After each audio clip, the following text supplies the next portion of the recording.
Welcome to Theory Neutral, the podcast about stuff languages do. I'm Aiden. I'm Logan. And I'm Jacob, and today we're talking about the paper Encoding Speaker Perspective, Evidentials, by Ferdinand de Haan.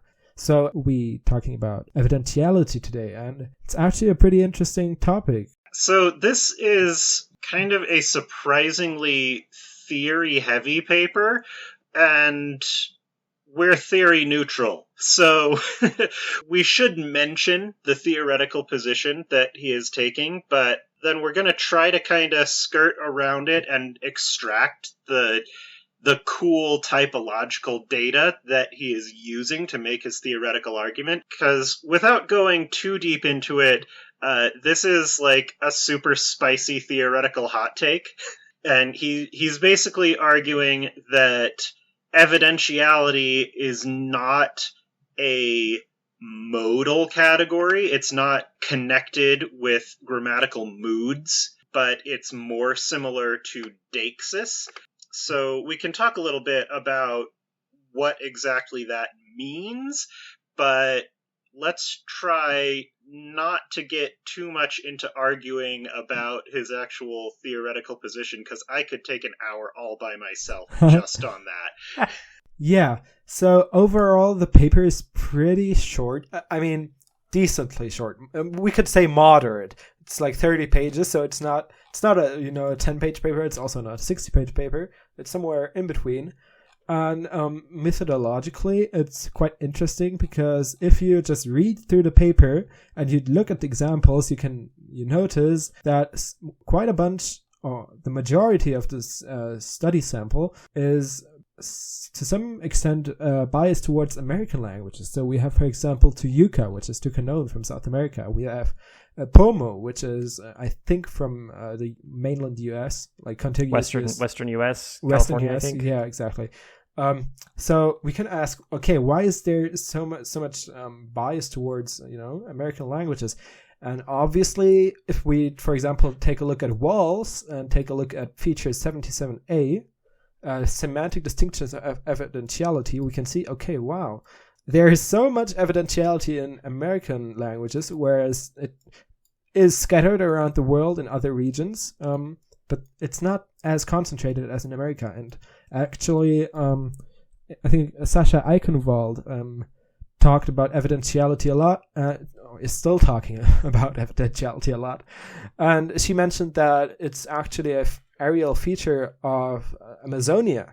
So it's definitely some America-heavy feature, some grammatical category that definitely is a lot more present in America than in other macro areas. But we can still ask, okay, what about Papua New Guinea? What about Caucasus? Because if we look at the map, the Caucasus is still there is some red and purple dots, which means that there is either indirect or direct and indirect evidentiality in there. We're going to talk about that in a second. So it's really interesting because the sample of the paper's examples seem to be mainly America focused, even though there are like some Uralic languages are there too. But yeah, there's a couple from Siberia, various places. Komi, I think. Yeah. So it's interesting. So let us quickly just talk about the categorization of evidentiality, because evidentiality is basically encoding speaker's perspective, as the title says, but also grammaticalizing information source. But generally, evidentiality is divided into two main categories, which makes sense if you take a closer look at them. One of them is direct evidentiality, which shows that the speaker has directly witnessed the action, and indirect evidentiality, which shows that the speaker has no direct evidence for his or her statement, but has other sources. So, for example, direct evidentiality might be something like, I have seen that this and this has happened, I have heard this and this has happened, and that's called, for example, visual and auditory evidence. I've also read about some very interesting phenomena where there is a dream evidential. I've dreamed about this, or something like, I have smelled that this wood has burned, so I know that the house burned down. Might also be interesting to include in a conlang if you have like, if you have some alien species and you want to create an alien language for them and they have some seventh sense that we don't have, you could maybe include that. But on the other hand, there is also indirect evidentiality, which can be, for example, inferentials, which means that the speaker has inferred the action from evidence. So, for example, I know that John is currently out playing football because I saw his normal shoes standing in the front of his room. Because he had taken his football shoes. So that's kind of, inferentials. But there can also be quotative or also reportative or hearsay, which means that the speaker knows about the thing he's talking about due to somebody telling him about it. To get a little bit into the theoretical position de Haan is taking here, he says that a speaker will use an indirect evidential to state that the action takes or took place outside the speaker's deictic sphere, whereas the use of a direct evidential shows that the action takes or took place within that deictic sphere, which is kind of using a lot of big words and fancy linguistic terminology. Basically what that is saying is that if you use a direct evidential, that implies that you were there when it happened. And if you use an indirect evidential, that implies that it happened somewhere else. So when I read this bit of the paper, it reminded me of Blackfoot, because Blackfoot, which coincidentally is another American language, has explicit deictic marking on verbs for local actions versus non-local actions, which corresponds to stuff that first or second person participants were present for versus stuff that third or fourth person participants were present for. So, evidentiality aside, theoretical arguments about the structure of evidentiality aside, deictic marking on verbs is also a thing that can exist. So, that kind of makes this whole paper seem more plausible if you want to go down that theoretical route. And then he also states that evidentiality asserts evidence, whereas modality evaluates evidence. And again, this is partially a theoretical position, but I did think that was a useful way to think about the definitions of these terms. What actually is evidentiality? What is the thing that we're trying to do typology on? So when you have a direct evidential, that's asserting that you have a particular type of evidence. If you use a hearsay evidential, that's asserting that you know this from a particular source without necessarily evaluating how reliable that source is, which would be more the domain of modality. Hence, evidentials, as de Haan is defining them, do not have an intrinsic modal component. They might or might not still be connected with modality. Again, that's a theoretical argument, which I could talk about forever, but I'm really trying hard not to. But they don't have to. So you can think of it as any sort of evaluation of the evidence or any epistemic modal semantic content comes from how the hearer or reader is interpreting it in context and is not necessarily directly encoded in the utterance. If we assume that this understanding of evidentiality as Deixis is correct, it's worth understanding what Deixis is a little bit. And the author of this paper gives a reference to another paper's definition of Deixis that I think is worth paying attention to. It says, we consider deictic expressions those linguistic elements whose interpretation in simple sentences makes essential reference to properties of the extra-linguistic context of the utterance in which they occur, which I thought was interesting because it seems very broad, and it seems like it would also include things like information structure and so on. And I think it's worth shortening that down a little bit to say it makes reference to the locative nature of some sort of thing in the extra-linguistic context. And maybe that's literal placement of a thing. Maybe that's time distance. Maybe sometimes it's metaphorical distance, so this one versus that one. But it's still, there's sort of a locational meaning to it, which I think makes perfect sense when we're talking about evidentials, because like Logan was saying, were you physically located at the thing that happened? maybe you were removed from it in space, maybe you were removed from it in time, but, maybe you weren't. But that's kind of the question it's asking. In your case, we should also be a bit, cautious about the terminology, because if you just said locational in an extra-linguistic context, that might have the connotation that it only refers to spatial deixis, which is obviously not what we're trying to get at. But I would just because I have had some pretty harsh discussions with colleagues about terminology, and it's always such a fine path between having the appropriate terminology and having a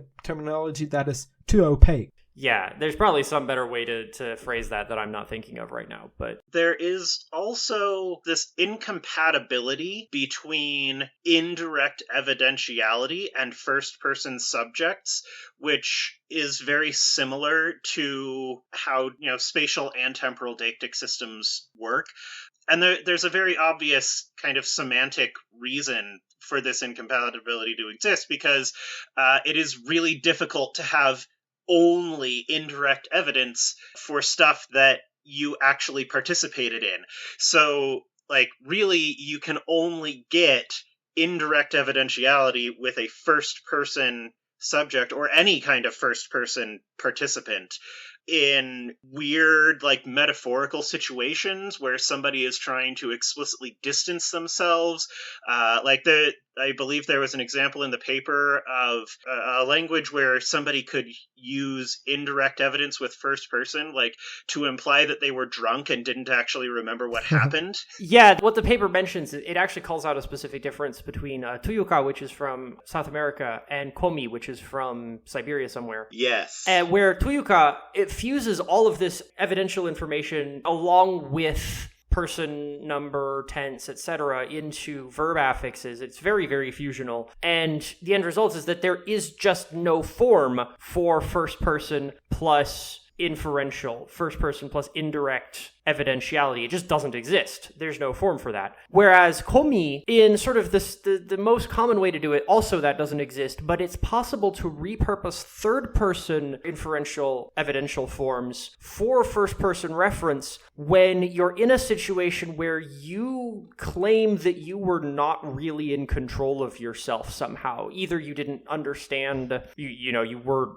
like Logan said, you were drunk or otherwise impaired, or you just sort of didn't understand the consequences of your actions, I imagine. But in any case, the way that the author describes it is that this is a way of sort of separating you as the narrator from you as the participant, and saying, as a participant, I apparently did things that at the time I didn't realize, but now as the narrator I do realize, which is a really interesting thing to be able to say. I wanted to say one more thing about that the incompatibility, the semantic incompatibility, is most obvious in the present tense. If I am speaking about stuff going on right now that I am a participant in, even making that kind of separation is just how? Why? Where would that ever make any sense? To report about something that I know that I am doing because I am telling you about it, but I am only inferring somehow that I am actually currently doing it. But in the past tense, then the incompatibility lessens when you already have some temporal distance involved, because it is possible for you to have forgotten about stuff that you did and been reinformed of it through inference or hearsay later on. So Tuyuka and Komi, in this situation, they both just disallow having a first-person present tense inferential combined inflection. That combination of features just does not exist. But when you go into the past tense, one of these languages allows you to put those together and make this extremely concise statement of this personal separation of actor versus narrator, and the other one doesn't, because, why should it? Yeah. So we just talked about Tuyuka, and Logan kind of foresaw what I was going to say. It's not we have a script or something. Oh, don't worry. It's totally fine. Because in Tuyuka, evidentiality is fused with, for example, person, number, gender, and also tense. So on page 10 of the paper, we have a paradigm on Tuyuka visual evidentials, and we have endings for the past, endings for the present, and each past and present are 2 columns. And for each column, you have 1, 2, 3, 4 rows, which are all for third person, singular masculine, singular feminine, plural, singular inanimate, and also first and second person. So this is very interesting because usually, at least for me personally, when I thought of evidentiality, you kind of think of, okay, evidentiality, so there's some super synthetic, I don't want to use the label polysynthetic, out of reasonable motives. When I think of evidentiality, I think the first association many people have is that means the language is super synthetic and got like a auditory and visual and indirect and quotative evidential marker. But it doesn't mean that there only has to be a singular morpheme that only encodes evidentiality. So as we can see in Tuyuka, this one morpheme expresses so many grammatical categories. I believe the term is exponents. I'm not sure of that. But for example, we have the example sentence diga apewi. Again, diga apewi. And that last we in that sentence, it's a very short sentence and a very short clause. But that we at the end, that encodes visual, evidential, third person, singular, masculine, and past. So a huge range of grammatical categories that are fused into one morpheme, which is, it kind of sounds like that I'm, I don't know, a first grader who just learned about linguistic fusion and is like super excited about it. I just think it's somewhat in contra of what you might expect. I don't think most first graders learn about linguistic fusion. Yeah. It feels very Indo-European to have all that fusion going on. That's true, yeah. Very Indo-European, and reminds me of, especially like the classical Indo-European languages like Latin, or I think even more so Latin than Greek, ancient Greek and classical Latin. Because in Latin, you basically only have one suffix on the verb, and that encodes basically everything. Although it's like composited into several other, small morphemes, but usually, at least in didactics, and when you're going to teach Latin, you just say, okay, that's an ending, and there's one ending per verb, and that ending encodes basically all of the grammatical categories there are for verbs, which is pretty interesting. But also what the paper mentions is the following, that the logical analysis is then that the evidential interpretations in Tuyuka are the result of a shift from pure tense morphemes to hybrid tense evidential morphemes, which is actually a shift that is attested in many languages around the world. So maybe one day there will be an updated version of the World Lexicon of Grammaticalization, and there will maybe this path be in there. It's also interestingly commonly seen, because I just thought of Tuyuka, and Tuyuka is a part of a Sprachbund in northwestern Amazonia in the Valpes region, which is in the border region between Brazil and Colombia. And there's actually, I think, as far as I can remember, evidentiality is not only a feature of Amazonia as a whole, but it's also a feature that is very prone to areal diffusion. So that would make sense why there's so many American, and especially Amazonian languages with evidentiality. And also, just to lead over to the next point, another South American language is also having evidential marking and also is spoken in Amazonia. And I think Logan wants to talk about that. Yeah, so this doesn't really connect to anything else, but I thought it was a neat bit of stuff that a language does. So in Sonoma, the verbal inflections encode spatial deixis in the present and temporal deixis in the past. So in the present tense, you've got this wide range of different possible present inflections that specify things like it happened close to me, it happened far away from me, it happened uphill from me, it happened downhill from me, and all these different locative notions of where in space the event could have been located. But then when you move into the past, it's like there's already some distance there. So all of the different directions that distance could be encoded in the present are just like projected onto, it's pointed into the past instead of pointed into any other direction right now. And so then you just get the distance grades of like near past, far past, super far past. And that's like, that seems kind of weird, but it also kind of feels like something you might have predicted should happen in some language somewhere, just given background knowledge that like space and time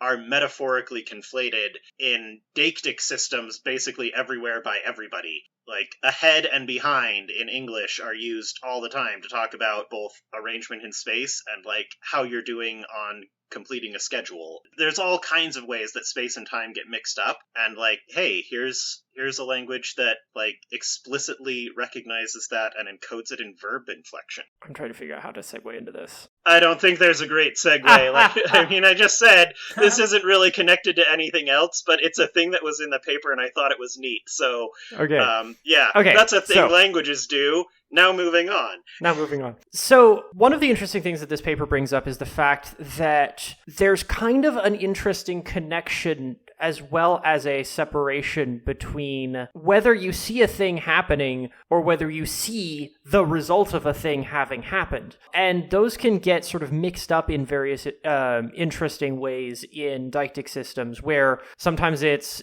I see it, I see the thing happening, and that's very, very different. That's direct. And then indirect is I see the results of the thing happening. But sometimes it's like, well, no, I saw with my own eyes the results of it happening. So it's still kind of direct. But sometimes they're treated very differently, again, because one is indirect and one is direct. So like in English, I mean, we've been talking about like grammaticalized morphemes where this is like a whole category and everything, but you see these kinds of things elsewhere as well. So like English has different clause connection strategies for when you see someone doing something or when you see that someone has done something, where the first one is you were there, you saw it happen. The second one is you may not have been there, you may have just seen the results of them doing whatever the thing it was. So this is sort of a wider phenomenon. You get the same thing with auditory versus quotations. So a difference between I heard the thing happen, maybe I didn't see it, but I did hear it happen, I was kind of there for it, versus I heard, same sensory modality, I heard someone say that the thing happened, which is much more indirect. And most languages treat those as different if they have grammaticalized evidentiality that cares. Some languages do, in fact, treat them as the same. But again, in English, we have the same, I heard him doing this versus I heard that he was doing this. Yeah. So de Haan actually gives us a nice list of sample languages and different ways in which they group these categories together. Patwin, for example, conflates inferential and hearsay as the same category. So just anything that's direct is one category, anything that's indirect because you inferred it or you heard about it from somewhere else is the same thing. But then Kashayapomo groups inferential evidentiality with direct evidentiality through the means of smell, taste, or touch, but separately from direct auditory or visual evidence. Which is interesting because this once again shows how different languages divide up semantic space, I think. Because conflating those secondary senses, those secondary sensory inputs like smell, taste, and touch, with having to infer something means that perhaps Kashayapomo speakers value what they see and what they hear as being more reliable than inferential or smell, taste, or touch. So that's already a very interesting contrast, I think. And that kind of makes sense just intuitively because for most humans, vision is our primary sense. That's the main way that we perceive the world. And then auditory is also pretty high up there because, language goes through the auditory channel most of the time, unless we're talking about sign languages or tactile languages or whatever. But I just wanted to put in a side note here referencing the entire CV of Asifa Majid. I don't have a specific paper to point at just on this, but Asifa Majid has done extensive work on the linguistic codability of different senses, like how they are culturally ordered in prominence and how evidence of different senses gets grammaticalized in different languages.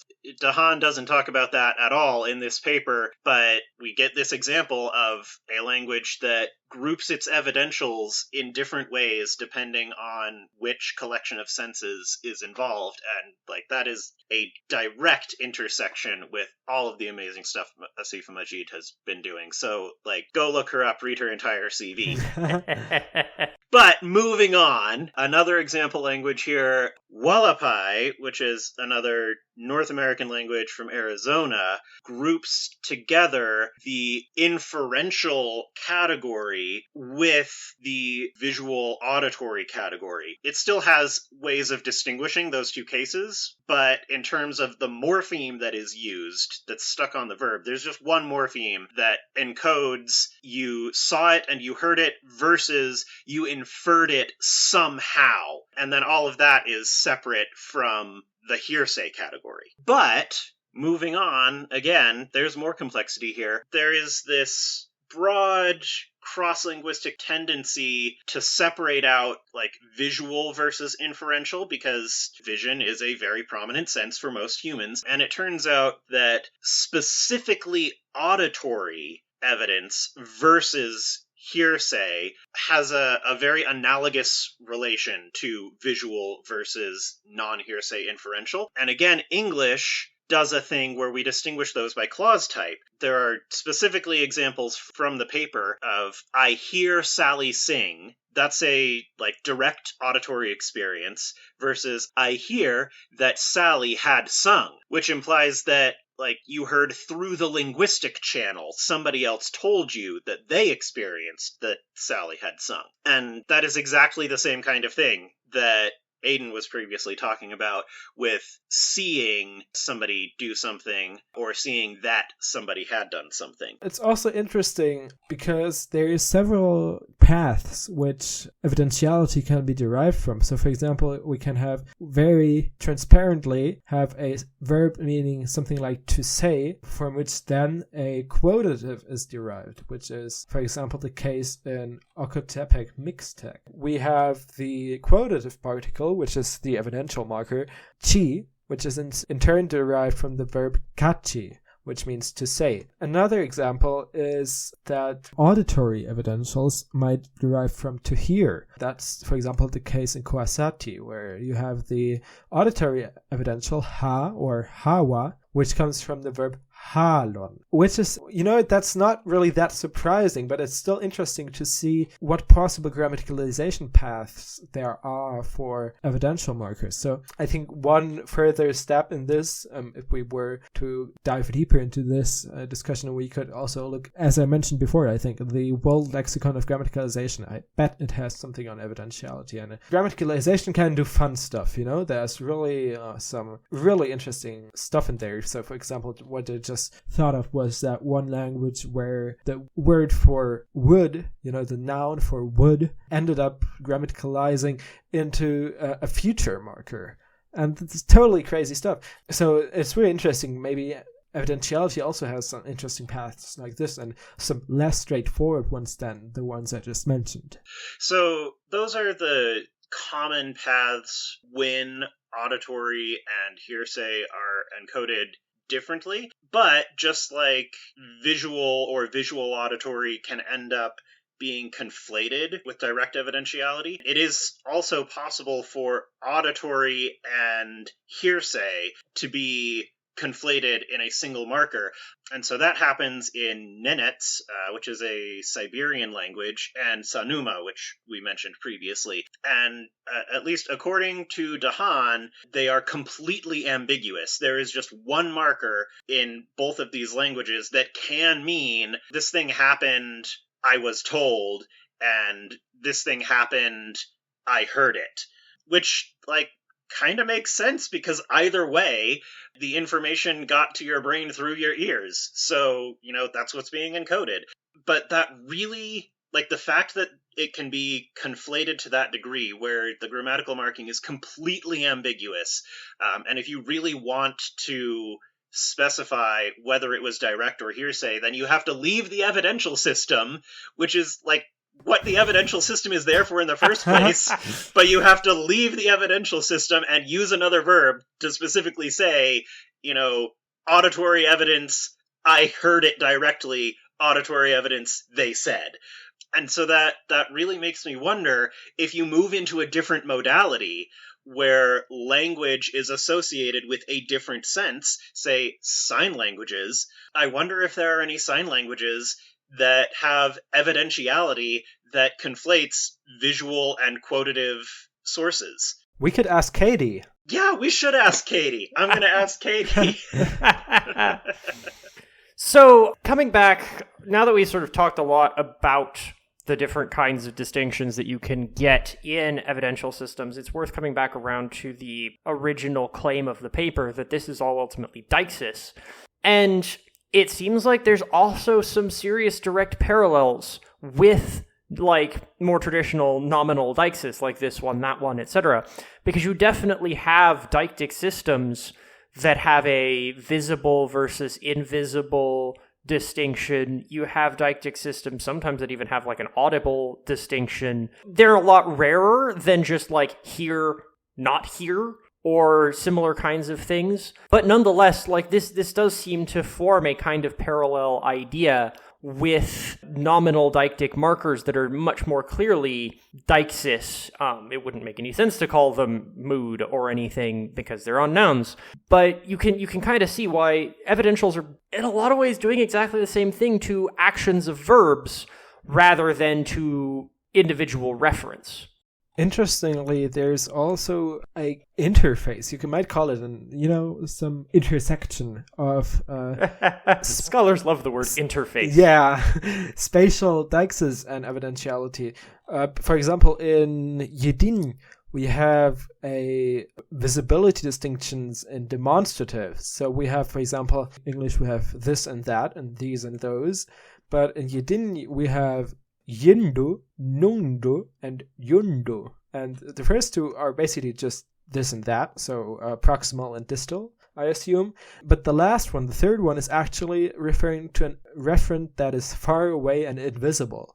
So this is very interesting. And languages actually go a lot further regards to that. So there's also languages that have an audible and inaudible distinction. For example, Southern Pomo, where, for example, no, which is the demonstrative, is used for objects that are not visible but audible. So that's very interesting. And there's some huge literature out there.